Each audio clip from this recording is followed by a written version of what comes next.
Posledních 20 let vozí v červenci turisti a vědce do oblasti Riviera Ridge, kde v hlubokých vodách pátrají po mořských obrech. Raz, dva, tři.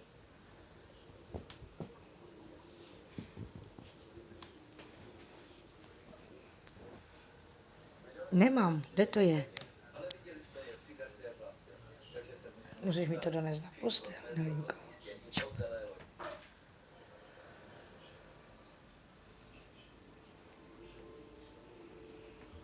Tak, hodně.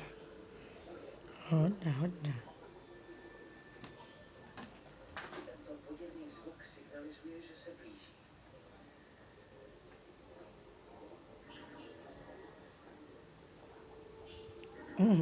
Nedonesla jsi to. Se vynořuje mořská obloha. Kde to je, ne? Musíš mi to donést. Odpočíváme? No. Doneseš mi to? Objevili se tady teprve před necelými 30 lety.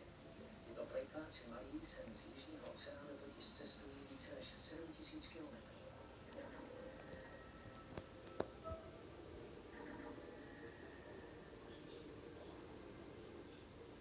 A i když jsou tyto trpasličí plejtváci z kosticových veleryb nejmenší, vedle plavajících turistů jsou obrovští. Čik. Dones mi to. Dej.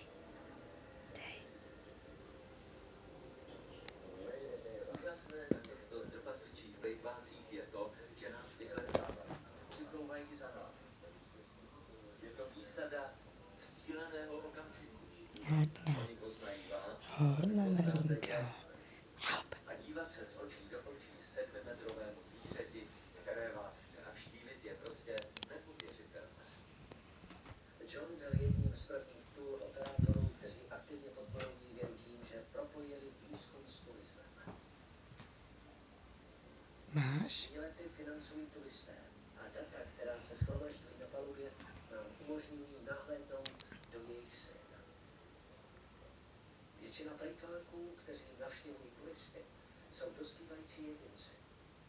A to, co dělají, je trochu uličnictví. Hodně. Dospělí jsou opatrní.